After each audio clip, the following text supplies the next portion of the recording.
Simple, healthy and சாட்டிஸ்ஃபைங்கான ஒரு lunch box and breakfast recipe தான் இன்றைக்கி நம்ம பார்க்க போகிறோம். பருப்பு வந்துட்டு 1 கிளாஸ் ஆகிற அளவுக்கு 2 நாளுக்கு முன்னாடி வேக வச்சு எடுத்துட்டேன்.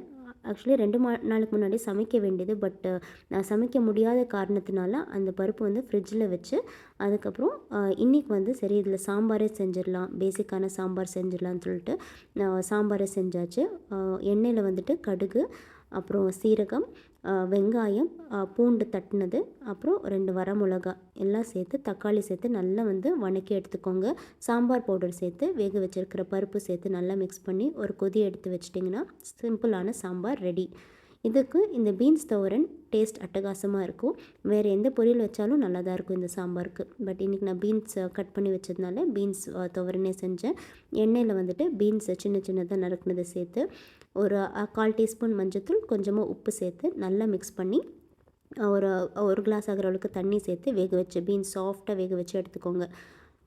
அதுக்குள்ளே மிக்சர் ஜாரில் ஒரு கைப்பிடி ஆகிற அளவுக்கு தேங்காய் துருவல், 1 ஸ்பூன் சீரகம், ஒரு 3லேருந்து 4 வரமிளகா, கொஞ்சமாக உப்பு, அதுக்கப்புறம் ஒரு 4-5 பல் பூண்டு சேர்த்துக்கிட்டிங்கன்னா டேஸ்ட்டு நல்லாயிருக்கும். இது எல்லாமே வந்து கொஞ்சம் கொரப்பாக நீங்கள் வந்து அரைச்சி எடுத்து வச்சுக்கோங்க. தண்ணி கொஞ்சம் கூட சேர்க்கக்கூடாது. பீன்ஸ் நல்லா வணங்கினதுக்கப்புறம் இந்த அரைச்சி வச்சுருக்கிற இந்த ஒரு தேங்காய் மிக்சரை வந்து சேர்த்து லோ ஃப்ளேமில் நல்லா வணக்கி விடணும், இல்லைன்னா சீக்கிரமாக கெட்டு போயிடும். அதனால் நல்லா வணக்கி விட்டதுக்கப்புறம் ஒரு நாள் ஃபுல்லாக அப்படியே இருக்கும், சீக்கிரமாக கெட்டு போகாது. இதுதான் வந்து லஞ்ச் பாக்ஸ். ரைஸுக்கு வந்துட்டு நான் இன்றைக்கி மில்லட் ரைஸ் தான் எடுத்துக்கிட்டேன்.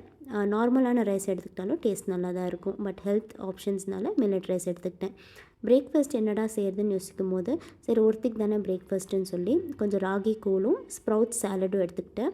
ராகி கூழ் நார்மலாக 1 கிளாஸ் ஆகிற அளவுக்கு தண்ணி கொதிக்க விட்டு ராகியை வந்து நல்லா வந்து விஸ்க் பண்ணி எடுத்துக்கோங்க. ராகி பவுடரை வந்து விஸ்க் பண்ணி எடுத்துக்கோங்க. விஸ்க் பண்ணிவிட்டு கொதிக்கிற தண்ணியில் நல்லா விஸ்க் பண்ணி கொஞ்சம் ஒரு கிளாஸ் ஆகிற அளவுக்கு பால் சேர்த்துட்டிங்க அப்படின்னா ஒரு மீடியம் லோ ஃப்ளேமில் கெட்டி ஆகிற வரைக்கும் நீங்கள் வந்து ஃப்ரை பண்ணி எடுத்துக்கோங்க. சாலட்க்கு வந்துட்டு முளை கட்டின பயிறு, கொஞ்சமாக பொமோகிரானேட், 1 ஸ்பூன் ஆகிற அளவுக்கு தேங்காய் துருவல், ஒரு கைப்பிடி ஆகிற அளவுக்கு பன்னீர் க்யூப்ஸ் எல்லாம் வந்துட்டு 1 ஸ்பூன் நெய்யில் இந்த பன்னீரை வந்து ஃப்ரை பண்ணிவிட்டு இந்த சாலட்குள்ளே சேர்த்துக்கோங்க. ஒரு 1/4 டீஸ்பூன் ஆகிற அளவுக்கு பெப்பர் பவுடர், கொஞ்சமாக உப்பு சேர்த்துக்கிட்டிங்க அப்படின்னா இந்த சிம்பிளான சாலட் பட் டேஸ்ட் மட்டும் சூப்பராக இருக்கும். நீங்களும் என்ஜாய் பண்ணி சாப்பிடுவீங்க. ரொம்ப ஃபில்லிங்கான ஒரு ரெசிபி. எவ்வளோ நேரம் வந்து ஒர்க் பண்ணாலுமே எனர்ஜெட்டிக்காக ஃபீல் பண்ணுவீங்க. இதுதான் வந்து இன்றைக்கான பிரேக்ஃபாஸ்ட். நீங்கள் என்ன சமைச்சிங்கன்னு கமெண்ட்ஸில் சொல்லுங்கள்.